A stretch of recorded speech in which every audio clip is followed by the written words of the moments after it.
lights, please? Yeah. Cool. I might use the microphone, I might walk away from it, I don't promise anything. So yeah, thank you, Dan.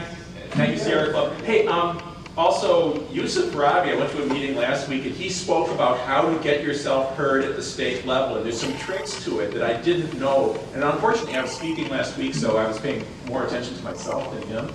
But it might be worth it to invite him to give a 15-minute talk on how to have your voice heard at the state level, because the tricks are real and they're worthwhile. That's all I remember from that. Okay, so I started the Appropriate Technology Collaborative about a dozen years ago to design technologies and programs for low-income people in the lowest income countries in the world. Let me see if the world.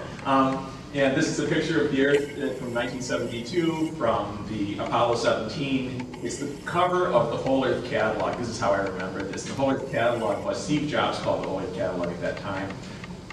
The precursor to the internet. It had all the cool stuff in it that you want to know about in under one cover.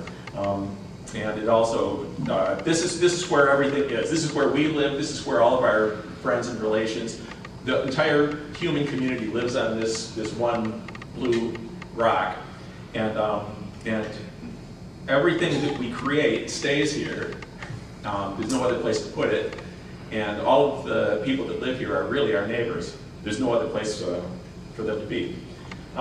We work in some pretty rough communities. I work primarily in rural Guatemala, but we've also explored looking in city dumps in different, Managua and Guatemala City dumps to visit the communities there and to understand what their needs are. This went into our portfolio of understanding what human beings in desperate straits really need.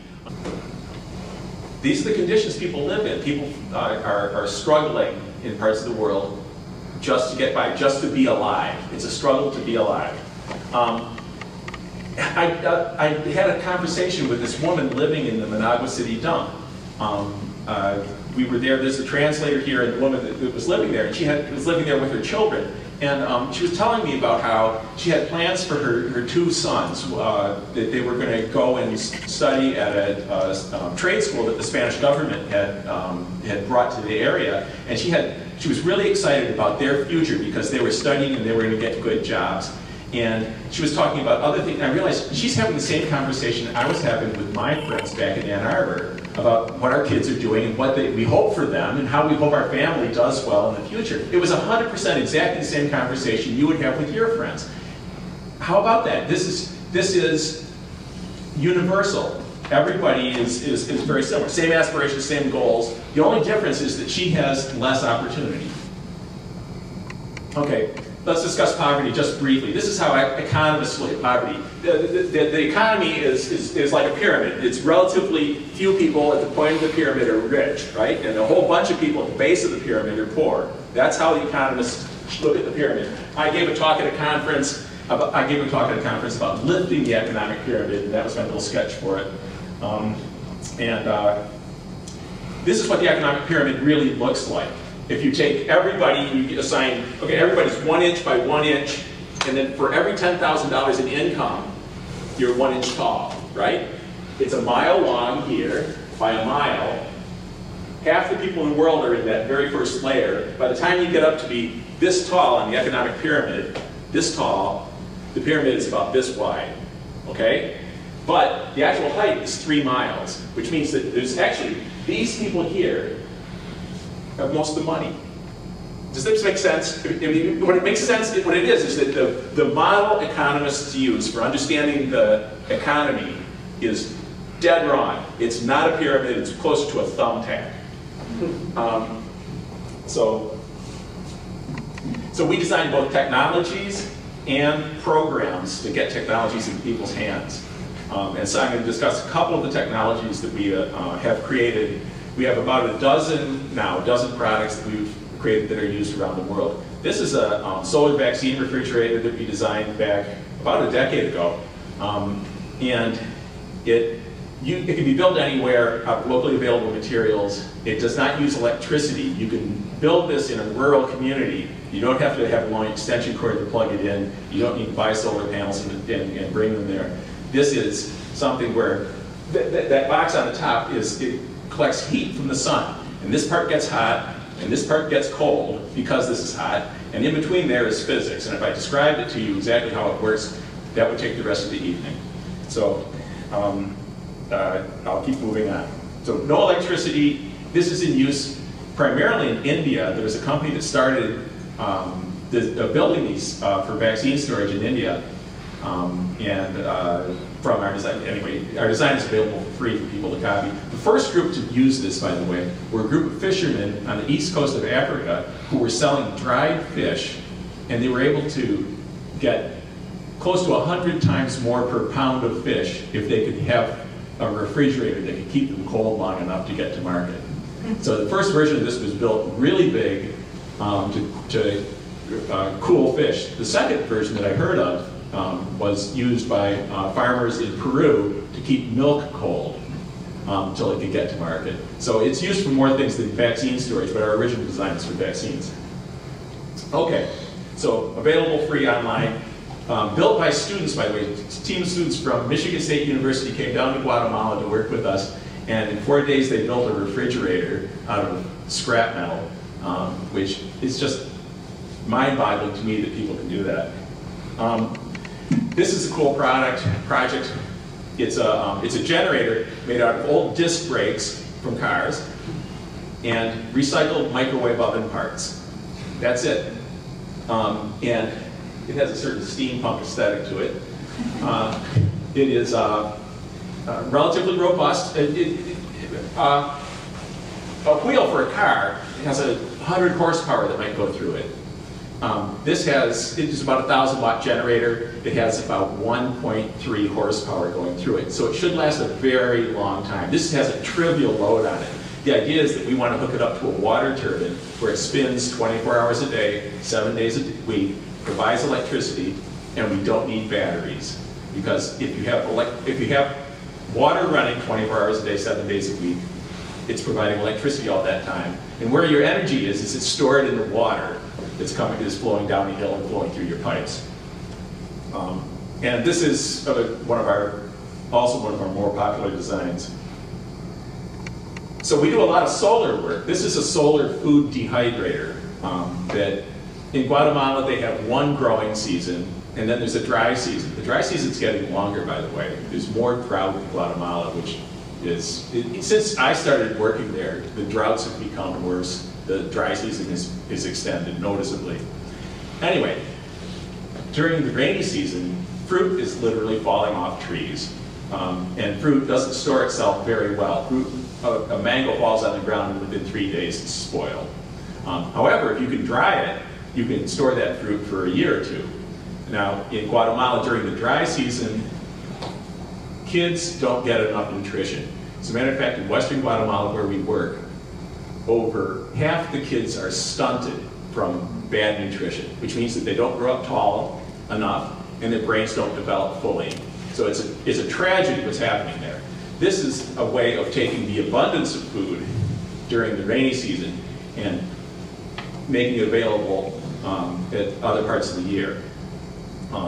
This also is a business generator. There's a women's co-op that we helped start working with these food dehydrators to dry fruit and sell it in the market. And then they started making this type of granola bar. They got creative with this. And those are really popular. So they're selling things in the market so they have more income so that their families, they can purchase more things like eggs and protein for their kids.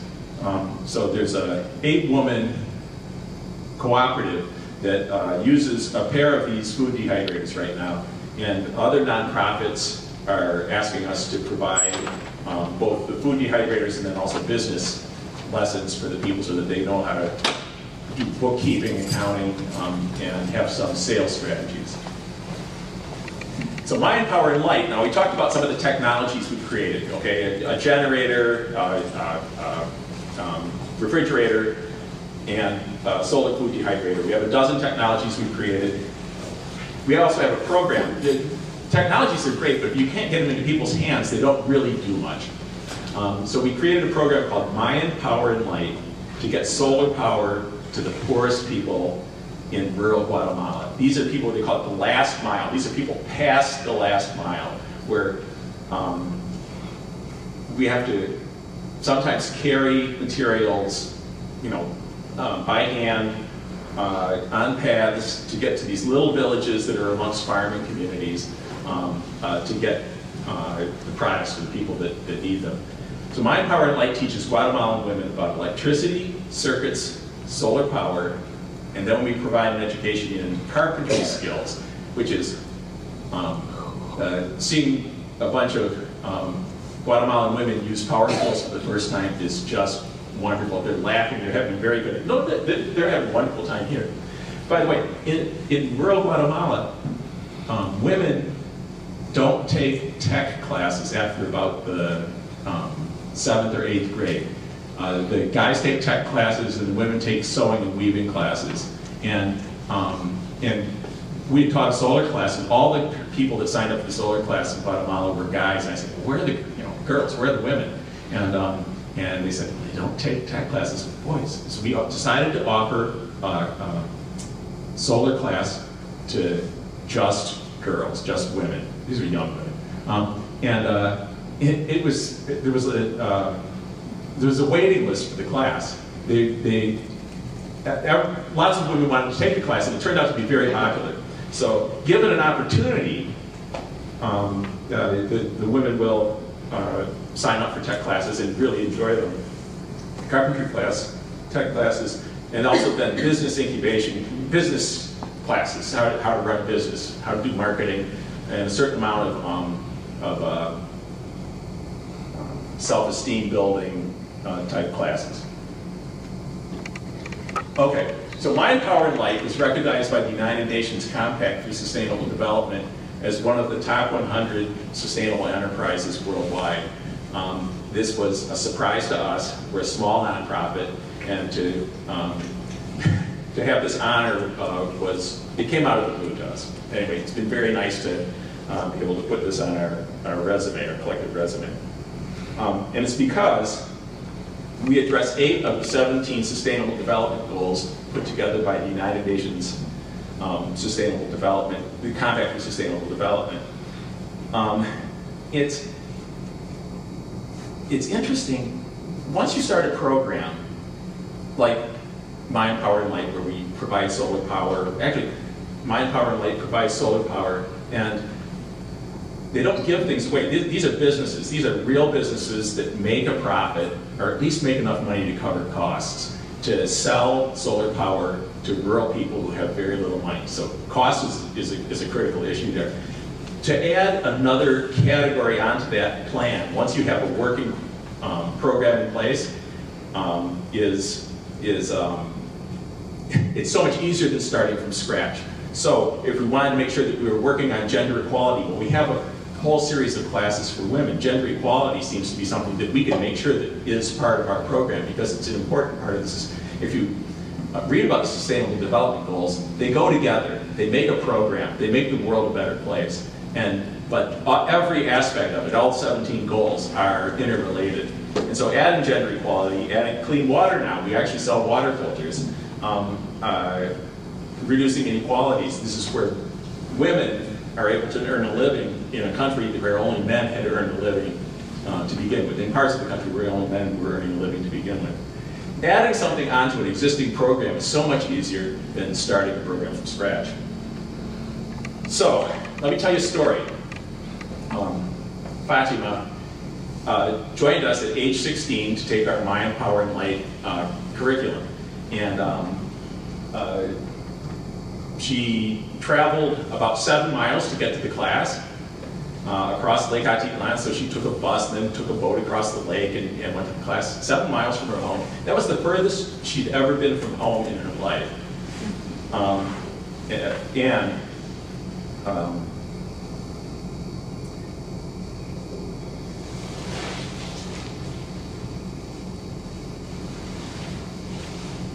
Sorry, just a second. It's the furthest she'd been from home in her life. And she turned out to be one of our star pupils. She really understood the class. She caught on really quickly, and she became one of the people that we actually ended up hiring her to help teach the class by the time she was 17. By the way, on the very right-hand side is Monica Goforth, who is our executive director, talking with Fatima as they were working on a solar project near Fatima's village. So My Power and Light, how we make it affordable, how we make this work is that right now in Guatemala, in rural parts of Guatemala, where they don't have electricity, people use kerosene and candles to see at night. Everybody wants to see at night. The sun goes down at about 6:30 every night. And if you can't see at night, there's really nothing you can do. But unfortunately, kerosene and candles are not very bright. You burn a lot of fuel and you get relatively little light from it. So we came up with this idea of selling solar power that's cheaper than burning kerosene and candles. Kerosene and candles, we did a survey back in 2008, and it showed that people were paying between $1.20 and $4.40 a week for kerosene and candles. These are the poorest people on the planet, and they're paying more for lighting than you are. It's cruel, but that's what's happening. So we found that it was affordable for people to switch from kerosene and candles to solar power. I mean, it's less expensive. The light that's over there that somebody's going to end up with tonight costs about $35 in Guatemala. Kerosene and candles, remember, $1.20. The least expensive is $1.20 a week. So in 30 weeks, you have enough money, you've spent enough money to actually purchase one of those lights. There's some creative financing that we've come up with that helps people make that more affordable. So people save money. After 30 weeks, they've paid it off. They have $1.10 to $4.40 a week that they never had before. For some of our clients, that's an increase in disposable income of 25%. That's a real change in lifestyle just because they get one solar light that costs 35 bucks. Here's Rosie, one of the women who's in the largest solar business that we've started so far. And this system that she has now is one that has 4 lights, 4 different rooms in the house. All of our systems have a cell phone charger, and it has a radio. People love the radio also on these systems. So they also sell water filters now, clean burning cook stoves, because once again, adding something onto an existing program is so much easier than creating something from scratch. Is the white thing then the water filter? Oh yeah, these water filters, what you do is I could have killed that.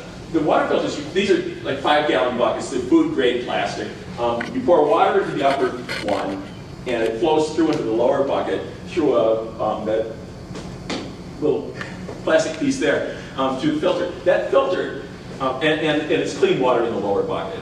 And so it takes a little time to filter from one to the other, but you could end up with 5 gallons of water ready to go whenever you need it with this system. And it's not terribly expensive. And that filter is good for 1 million liters of water. Yeah, we try to get good stuff to our clients. We try to get the best stuff at the lowest price. And that is a water filter that if it's taken care of, you need to backwash it periodically, that filter will take care of a family for 20 years.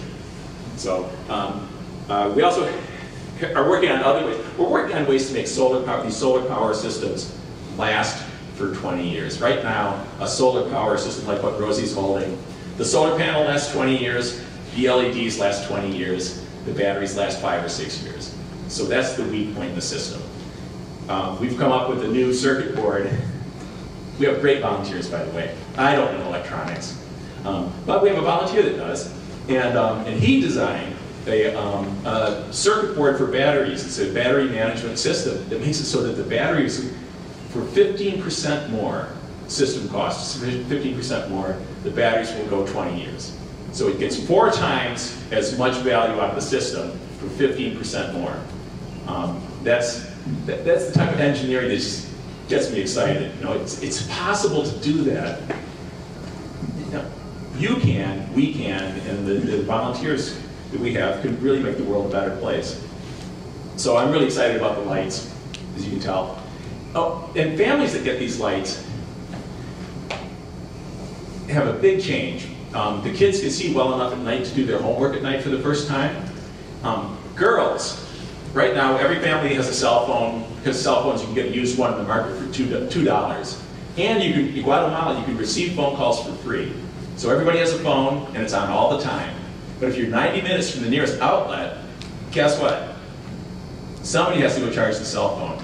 Guess who charges the cell phone? It's the girls. Just like girls get water, right? I've seen many pictures of girls carrying buckets of water on their heads. Also, girls charge the family cell phone. So every couple of days, they need to take the phone, hike 90 minutes, plug it in, wait for it to charge, and then hike back 90 minutes and miss a day of school. And there's a very high percentage of young women in Guatemala that drop out of school by the end of 3rd grade. With solar lights, they stay in school longer. We've been doing this long enough to have the data to show that. With solar lights, kids study longer, and they stay in school longer because they're doing better in school. And with every year you stay in school longer, there's lots of data on this. Every year longer you stay in school, the higher your income will be. So essentially, getting a solar light in your house is out of poverty in 1 generation with 1 intervention.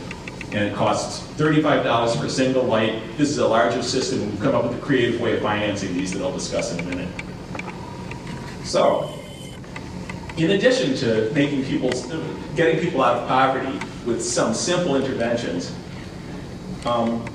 these lights do have other advantages that I didn't expect. This last January, our executive director, Monica, asked me to go out and review 40 of our most remote projects. And so I got a chance to get out into the country and see what people do with solar lights over time. And what I found was people first of all, people like to use the lights outdoors as well as indoors.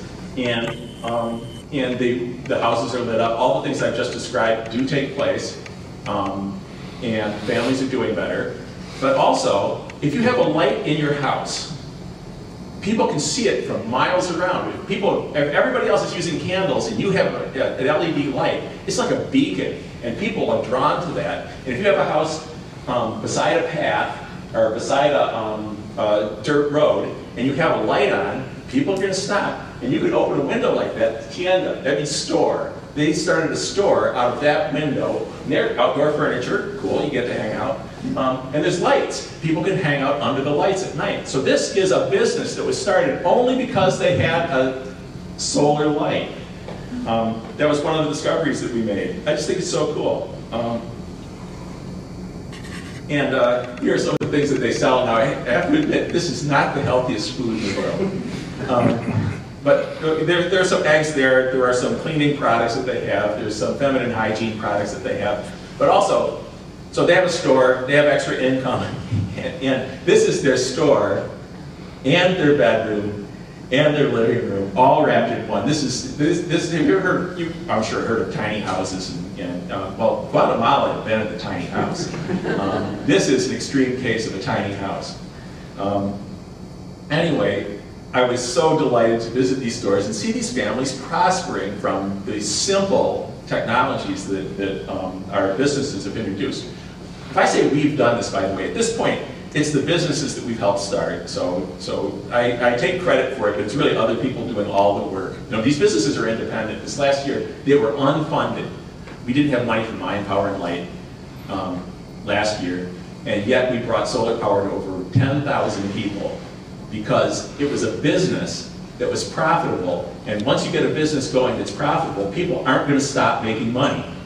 So they brought power and water filters and clean burning cook stoves to rural parts of Guatemala without any additional funds coming in. Now we want to expand the program. There's a whole lot more Guatemala that could use programs like Mind, Power, and Light. And so I'm talking to a foundation tomorrow about it. And if anybody's interested, there's going to be opportunities to work with us expanding this. So here's Fatima again. She's now training international volunteers who want to come and work with us. She's showing them how to wire a solar. The complicated part, I don't have a picture between us. The complicated part of this is the voltage controller and the inverter and all the electronics that go with solar panels to make it so that it makes a complete system. She can wire all of that cool stuff together. She also can wire up light switches and outlets, and she's showing our international volunteers how to do this. So she's, in addition to being the champion saleswoman, she's also one of our champion educators. So if you come to work with us in Guatemala, it's quite likely that you'll be working with someone. You'll be learning from someone that speaks Spanish. We have translators, but most people don't need translators. It's pretty easy to understand things once you develop a relationship with someone. On the right-hand side here is Fatima with her family. I wasn't warned about this until about an hour before I met with her family, but her father lost both of his arms in an accident, and he doesn't earn an income. Fatima is the only income for her family. And this is a cheerful group. I visited them for an afternoon and was really impressed at how together the family is. You know, they're getting along. Life ain't so bad. You know, no arms doesn't seem to bother them so much. There's more stories to that than I can go into right now, but sometime, hang out. I can tell you some great stories about Fatima's family. Okay, we've talked about saving 1 ton of carbon dioxide per year by switching from kerosene and candles to solar lights. I mentioned it on a slide. It was on a slide, right? You see that? Okay. It's actually 1 ton of greenhouse gases equivalent to, it's greenhouse gases equivalent to 1 ton of carbon dioxide. I want to make sure I get that clear. There's other gases that kerosene and candles give off other than carbon dioxide that actually are greenhouse gases and push the environment. So it's well over 1 ton per year per house that we switch. However, there's this added benefit that when people get electricity, so you can see at night and do things like women do weaving, kids do their homework, guys fix things around the house. There's more things to do at night. And so people choose to have fewer kids. And so this ends up being, instead of having 5 kids, you have 4 kids. Every person in Guatemala is responsible for the equivalent of about 3 tons of carbon dioxide per year. So when you have 1 fewer person over 1 generation, which is 30 years, so it's 30 years, 3 tons, 90 tons of carbon dioxide doesn't go into the atmosphere. This is the long reach of these solar projects, okay? So 1 generation, 1 kid, 90 tons. 2 generations. If you are out of poverty, the kids, remember I told you, they stay in school longer, they have higher incomes because they've stayed in school longer, they're less likely to be in poverty. As a matter of fact, nobody goes back into poverty, or very few people do. Once you're out of poverty, there's no incentive to go back. Anyway, so the 5 kids that don't have solar all have 5 kids. So there's now 25 people there. Or the 4 kids all have 4 kids because they're all out of poverty, right? They all have electricity. So it's a difference of 9 kids over 30 years, and it's 810 tons of carbon dioxide. So once again, this is 1 light. Now you're reaching out 60 years, but when I go to rural Guatemala, I'm working with families that are they're using oil lamps, they have a dirt floor, and they're cooking on the floor with wood and a single pot for cooking. That's like living in the Middle Ages. And so things haven't changed a lot in a long time for people in rural Guatemala. So I think 60 years is a fair trajectory to plot. I wouldn't plot it out. I was going to do 7 generations. It gets to be this really huge number. It's really spectacular. It doesn't make sense to do 210 years. Just the world's going to be so different 210 years. But 810 tons of carbon dioxide is a reasonable estimate of what happens after 60 years with 1 intervention of 1 light system. How are things? Everybody okay? Yeah. Any questions? Okay. So, I was delighted to encounter this. There's other benefits associated with solar lighting. It's surprising how many benefits are available with such a simple intervention. We started a program to make the price of solar lighting come down, to make it more affordable for people. We don't give things away. We don't want our businesses to give things away. We want people to purchase things, to take responsibility for their own lives. However, if we can reduce the cost some and make it so that it's more affordable, get more lights to more people, we're going to do that. And the way we do that is that we sell the carbon credit. We sell that ton of carbon dioxide. We only do 1 ton a year. We don't do the whole, not 810 tons of carbon dioxide. We do it 1 ton per year per household that switches from kerosene and candles.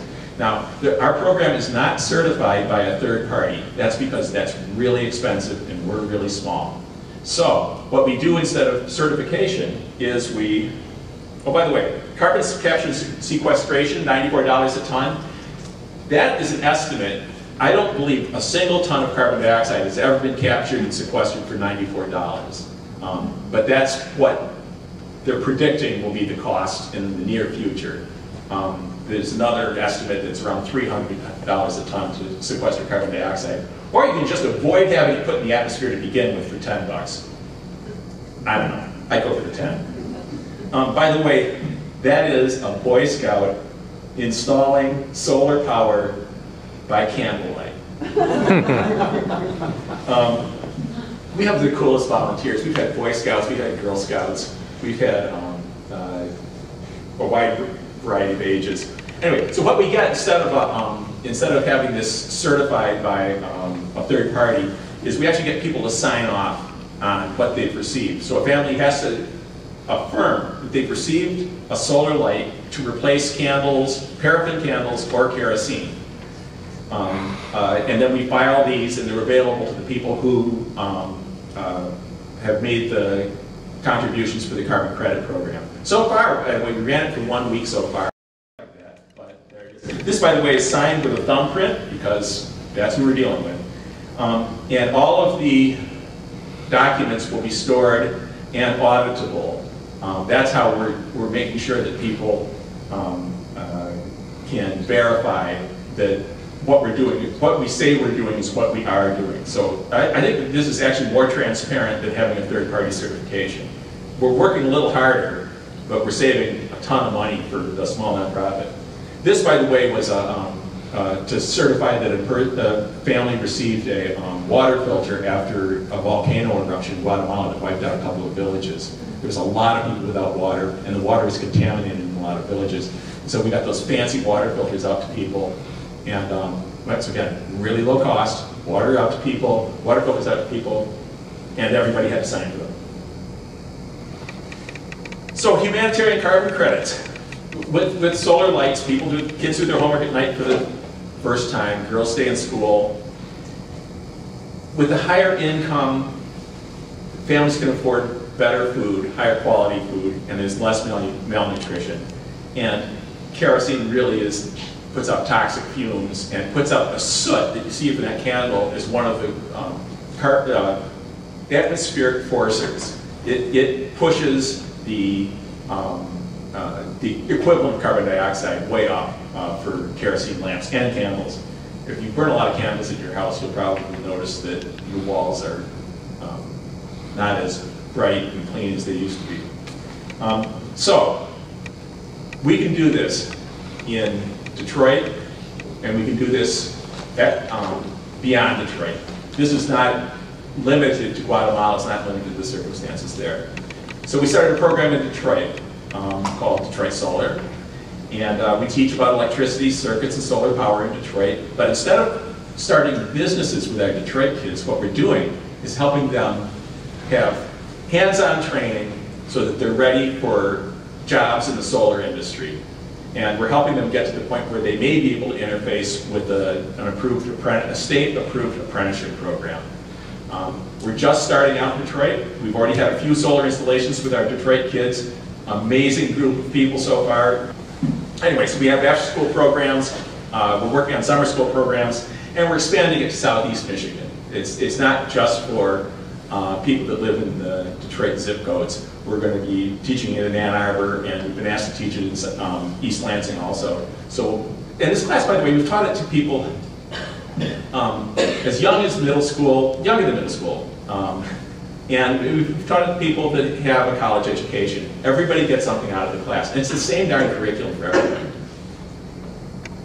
And it's delightful to be able to bring a really cool class into a school and teach the kids and have them, their eyes light up, and have them understand what we're talking about and get it that this is the way of the future. We teach both sustainability and about solar power. And these young girls here, by the way, just put together a complete solar power system. It's small. It's a small voltage controller. It's a small battery. It's a small solar panel. Small LED lights, light switches. But it's exactly the same thing that you would put on your house. All of the same components, only they're small. And so they get it. At the end of the class, they know the parts of what go into a solar power system that you would put on your house. So they're better prepared for solar than most people. And then we provide a lot of, our goal is to provide a lot of, we've provided some, but our goal is to provide a lot of hands-on experience so that kids have real strength in the area of installing solar power. They know the types of connectors to use. They know the code requirements for installing solar power. And the goal is, now in Guatemala, the goal is to create businesses. In Detroit, the goal is to create green jobs. It's because in Guatemala, it's easier to start a business. And in Detroit, it's easier to create green jobs. So we've adapted the program to the local circumstances. So we're going to talk about volunteer projects now. We can't do this by ourselves. We're a relatively small nonprofit, and so we rely on having a lot of volunteers. We counted them up the other day. We're getting close to 1,000 people who volunteered with us, people have a good time. These are fun projects. A lot of our projects are traveling to Guatemala to install solar power on a building. This happens to be near Fatima's house, actually. And she was one of the people on this project. Group of volunteers.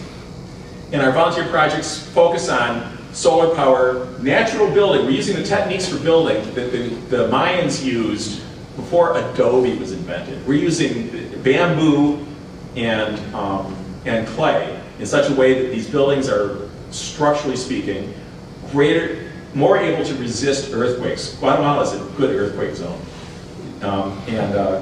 There's a lot of earthquakes there. And bamboo is really good in tension, whereas clay, adobe, or concrete block is really bad in tension. So when something shakes, part of the building wants to stretch, and concrete doesn't stretch, but bamboo can stretch a little bit, and that makes it so that the buildings stand up during an earthquake. Karen Tice over there was in Guatemala. Karen's a friend from high school. Karen was in Guatemala during the 72 earthquake. What was the year? It was 7.6 on the record. 76? Oh, 7.6? 3,000 Wow. people died in my town. How many died in your town? 3,000. 3,000. So the earthquakes can be pretty profound in Guatemala. And the buildings that stood up, there's a lot of pictures of this documenting this. The buildings that stood up were the ones that were made in this very old-fashioned technique of building that used a lot of bamboo with mud because of the tensile capacity of the materials. Okay, speaking of bamboo and mud, here's one of our helpers, a volunteer and a kid building with mud. Can you imagine just like how much fun that would be to be a kid and you get to build with mud? You can see the bamboo. Yeah, you can see the bamboo up at the top there. Yeah, exactly. This wall is all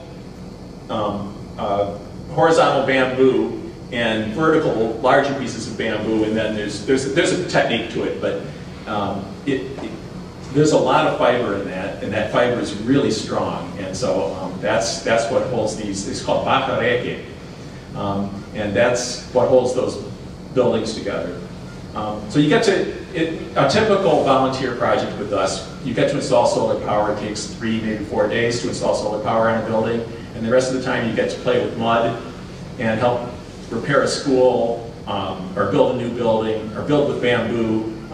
We build with sometimes we build with bamboo that's 6 or 8 inches in diameter and 30 feet long pieces, and you can span 30 feet with bamboo, which there's very few pieces of wood that you can buy at the lumber company where you can span 30 feet with one piece of wood. Bamboo grows that long, that tall, and it has the strength to do it. It's stronger than the woods that we use here in the States. So here's a group of Girl Scouts. Well, it's Girl Scouts and a couple of other people that helped install solar power on a coffee cooperative. So this was both getting out to meet the people at the coffee cooperative and also an experience for the Girl Scouts to visit a different culture, to work hand in hand with a different culture. We installed solar power, and then we also used natural finishes to paint these buildings, and we also used natural materials to finish part of another building. It was a great project. This is great memories here. Sometimes we have, this is a group of all women that just no guys that signed up for that trip. And these were an amazing group. They certainly didn't need me. Monica is there in front with the sunglasses. And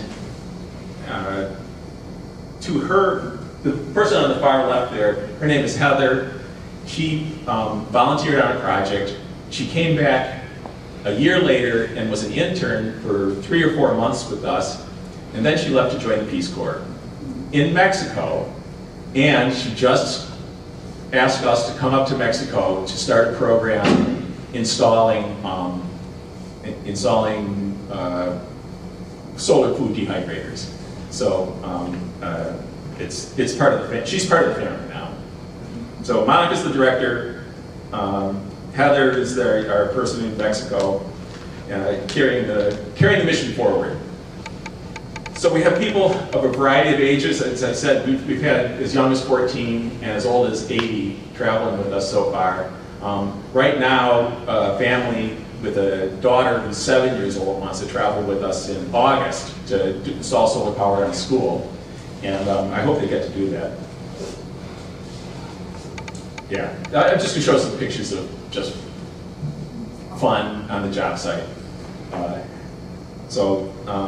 She is building, using that same bamboo construction method, by the way, she's building a kitchen. She's building out a kitchen for the coffee cooperative, one of the Girl Scouts.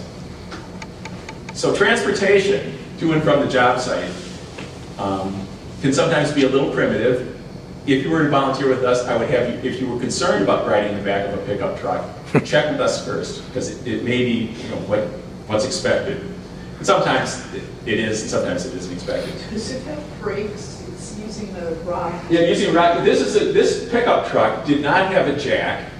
It did have a spare tire, and so when the tire blew out, we had to hold the truck up so that they could change the tire. You want to know something? You want to know what everybody did that night? Everybody talked about how cool it was to hold up a pickup truck so that somebody could change a tire. As a matter of fact, we had happy hour, and everybody was talking about the pickup truck. Here we are, we're changing the world. We're making life better for so many, and everybody wants to talk about the pickup truck. So we do have social hour also on our trips. Lainey, you remember the Iguana? I do. You do? Yes, this is one of the places where we work out of is a hotel/hostel. So people who want to stay in hotel rooms can stay in a hotel room, and people who want to stay in a youth hostel type environment, on bunk beds with other travelers, can stay. It costs less to do that.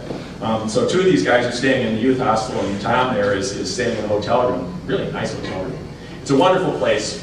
We have several places in Guatemala that are like the Iguana, where we have as a home base.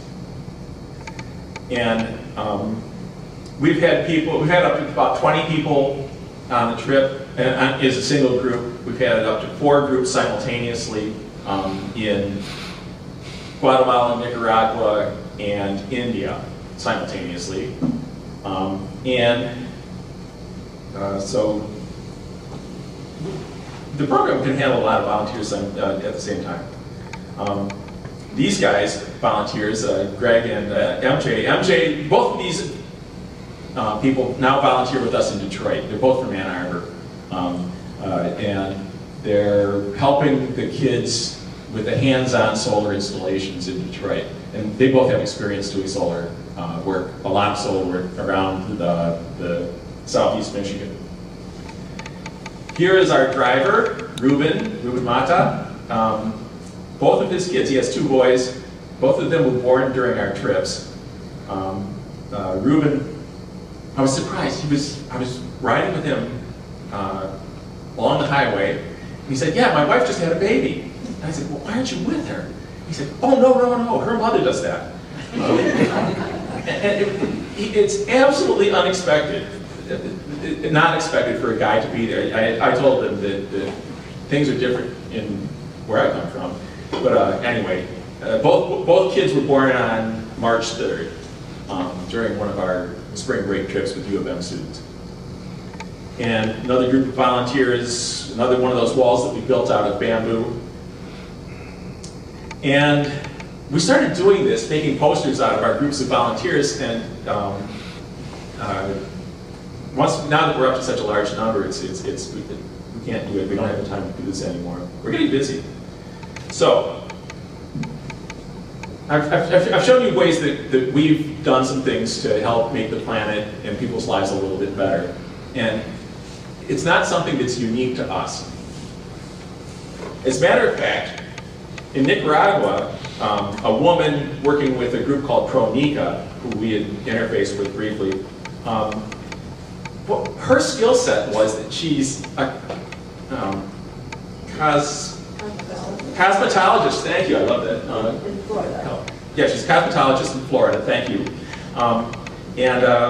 And what she did was she helped women learn how to cut hair and style hair, and they can go from house to house and help people, and provide a service. And she has been back to Nicaragua every year to teach another class of women how to start their own small businesses cutting hair.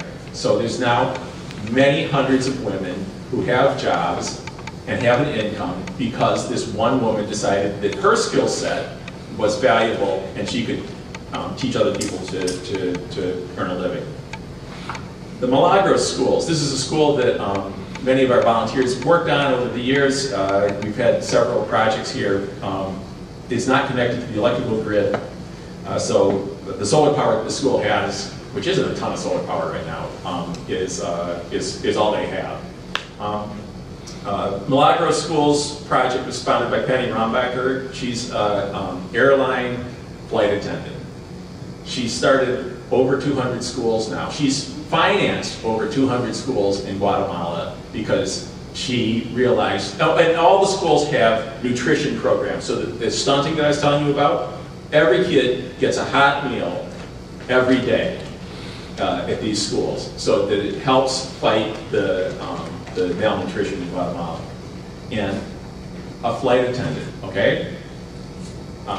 This is not like a wildly specific skill set that's necessary to make the world a better place. This is cool. Dylan O'Shea is a designer. I'm losing my notes. The notes are fashion designer. Yeah, Project Runway guy. He is working with women who weave fabric in Xela, the second largest city in Guatemala, to make fabric for clothing and also for architectural interiors. And he's now, actually, they just contacted us to buy the solar lighting systems for the women that don't have electricity in their homes. So he's creating jobs. Once again, this is a guy that you wouldn't think would have the skill set to make the world a better place, but he's out there doing it. And you can do this. Everybody here, not just betting, you've had an education. And you have a skill set, there's something you can offer. You can offer it here, many of you probably, I'm assuming Sierra Club, most of us do something already, but you can change the world. And you can do that with us. You can volunteer in Guatemala. We need people on our board of directors. We'll have volunteer projects in Detroit, so if you want to work hand in hand with kids in Detroit, you will be learning about solar from our kids in Detroit. This is not where all the fancy people from Ann Arbor go and teach the kids in Detroit something. This is where the kids in Detroit get to show you what they know, and you get to learn something from them. It's a better model for education. It's a better model for creating self-esteem with the kids that we work with. You can just like us on Facebook. That would be very helpful. What's your Facebook? App Tech Design. Just the Appropriate Technology Collaborative. Oh, okay. Yeah, just Google that, or put that into Facebook, look around thing, and you'll find us. And attend our events. We have a variety of events every year in Ann Arbor. We'll be talking about traveling in Guatemala. We'll be talking about just simply traveling in Guatemala in general, and then we'll also be talking about volunteering in Guatemala specifically at different talks in the next several months. So this is our director in Guatemala. I was the executive director up until January, and at the end of 12 years, that was my run. And I am now the director emeritus, the founder, and chief innovation officer. But Monica has a degree in international development with a focus on small-scale development, rural development, and she's really much better suited to the job than I ever was. So I'm really pleased that we've been able to have a smooth transition from the founder to the next generation of people that will be running the nonprofit. So thank you, and I'm open for questions, and we can turn the lights on.